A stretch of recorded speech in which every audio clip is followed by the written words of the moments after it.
Всем привет! В этом видео я расскажу, почему я веду личный дневник. Начнем с того, зачем вести дневник. Не все знают, зачем вести дневник. Кто-то пытался, но не имеет ни малейшего понятия, что в него записывать. А кто-то имеет в своей голове два образа. Первый – это злосчастная тетрадка, куда нужно каждую неделю записывать расписание, ДЗ, и туда учителя ставят оценки. А второй – это образ розовой тетрадки, в которой девочки пишут свои любовные мысли. Но ведение дневника сыграло большую роль в карьере многих великих людей – писателей, изобретателей, ученых и политиков. Свои идеи и рассуждения ежедневно записывали Марк Твен, Чарльз Дарвин, Леонардо да Винчи, Джордж Вашингтон и Уинстон Черчилль. Ощутить на себе пользу ведения заметок может каждый, ведь здесь не нужны какие-либо особые навыки и знания. Это просто свободное размышление о своей жизни, которое дает целый ряд преимуществ. Итак, что же дает дневник? Заставляет учиться на своем опыте. Рассматривая события и поступки, описанные в дневнике, можно взглянуть на них с другой стороны. В этом смысле дневник – мощнейший инструмент. Свой опыт следует использовать в будущем, чтобы не допустить аналогичных ошибок. Возвращение к написанному в дневнике похоже на перечитывание старой переписки или любимой книги. Вы обращаете внимание уже совсем на другие вещи и видите прошлое по-новому. Только в этом случае вы перечитываете историю своей жизни. Время неизбежно изменит не только вашу внешность, но и ваши мысли. Вы даже не успеете это осознать. С опытом наши убеждения меняются. В дневнике же они отпечатываются навсегда. Вам ведь интересно смотреть на свои старые фотографии? Они напоминают, как вы раньше выглядели. Но еще более удивительно читать свои старые записи. Из них можно узнать, как вы раньше думали. Это позволяет задуматься над образом жизни, проанализировать его правильность и свою целеустремленность. Мы многое можем забыть. Такова человеческая природа. Дневник подскажет, живете ли вы так, как хотели ранее? Делаете ли вы то, что планировали? Или вы погрязли в бытовых проблемах, сложностях на работе и совсем не стремитесь к тому, что хотели на самом деле? Позволяет достигать намеченных целей.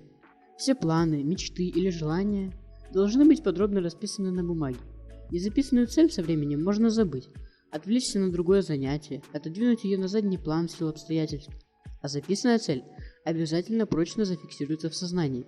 Мозг самостоятельно начинает искать все возможные пути достижения намеченных планов. Такое поведение мозга некоторые ученые сравнивают с работой автопилота в самолете.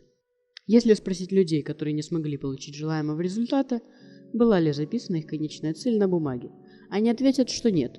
И наоборот, многие люди, которые получают задуманное, всегда фиксируют свои мысли в личном дневнике. Личный дневник сохранит идеи.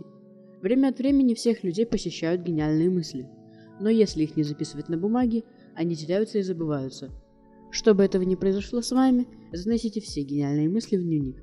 Даже те идеи, которые кажутся нереализуемыми сегодня, могут выстрелить завтра. Не хотите же вы их завтра забыть? Дневник дисциплинирует. Если в дневнике записывать все дела, которые вы планируете совершить в ближайшее время, то в разы увеличивается вероятность их выполнения. Здесь дело не только в том, что вы о них не забудете. Записанные в дневнике задачи вы можете распределить по степени значимости для вас. Там же разработать план их исполнения. Учит грамотно и четко излагать свои мысли. Если вы дисциплинированы, ладите с идеями и достижением целей и до сих пор не понимаете, зачем вести дневник, что конкретно даст вам это занятие, то стоит обратить внимание на этот пункт. Ведение личного дневника – это своего рода рассказ о жизни одного человека. Вы становитесь писателем, который ежедневно совершенствует свои навыки. Такой способ изложения мыслей мотивирует сделать свою историю лучше и интереснее. Укрепляет уверенность в себе. Вопрос, зачем ведут дневники многие люди, сегодня очень актуален. Многие из них со временем становятся более уверенными в себе. Анализируя прошлое, меняют будущее, разбираются в себе. Для этого достаточно открыть записи, сделанные несколько лет назад, и почитать записанные мысли.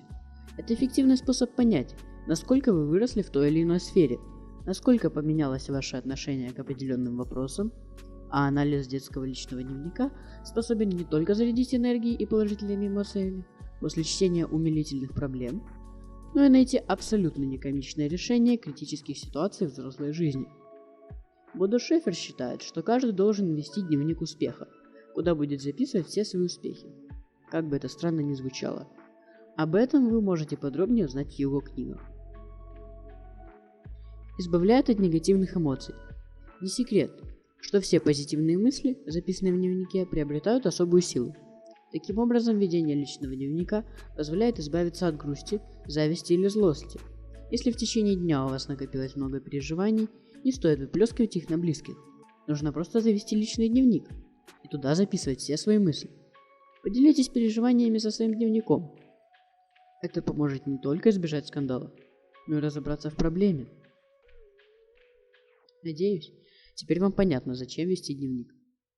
Как я вообще начал вести дневник? Это был период, когда я читал книгу «Магия утра». О ней я упоминал в ролике по подсказке. Тогда я уже много слышал о пользе дневника, но еще не решался его заводить. Однако автор довольно красочно и подробно описывал пользу дневника, и не смог просто пройти мимо этого и приобрел дневник. Поначалу я не имел ни малейшего понятия, что писать, поэтому записывал какие-то интересные мысли, цитаты и тому подобное. Потом я начал писать планы на день или месяц, и со временем перешел к автобиографии, разбавленной интересными, на мой взгляд, мыслями. Дневник стал для меня новой формой понятия «думать на бумаге». Кстати, ведь много людей подбирают специальные блокноты, красивые ручки, фломастеры, закладки или прочее. Это все совершенно не обязательно. Просто кто-то может писать в пожеванной тетрадке каким-то обгрызанным карандашом, а кто-то оформляет каждую страничку какими-то финтифлюшками. Не советую ударяться в крайности. Лично я просто завел блокнот и пишу туда свои мысли, изредка выделяя что-то красной или зеленой пастой. Немаловажным критерием является конфиденциальность. Только тогда вы можете быть максимально откровенным со своим дневником. И помните, что личный дневник, он на то и личный, что в нем вы отображаете себя. Не нужно вести дневник как кто-то. Личный дневник – это свобода. Несмотря на бесчисленное количество шаблонов, вы придете к чему-то своему. Например, спортсмен будет писать про свои тренировки, диету, достижения. Блогер про идеи для видео, навыки, которые ему надо приобрести. Какое оборудование купить или что скачать. Другими словами, это описание вашей жизни. Но это не значит, что вам нужно быть какой-то выдающейся личностью. У каждого есть какие-то переживания, идеи и мысли, вне зависимости от социального статуса. В дневник можно записывать что угодно. Это ваш лучший собеседник, которому можно открывать все свои тайны, и он с радостью вас выслушает, не перебивая. Дневник – это что-то вроде зеркала. По сути, от него ничего нового не узнаешь, но он сможет отразить реальность, что порой даже полезнее. Как бы громко это ни звучало, но дневник помогает узнать, кто ты есть на самом деле. Может, не сразу, но через время, перечитывая мысли, ты будешь видеть вещи под совсем другим углом.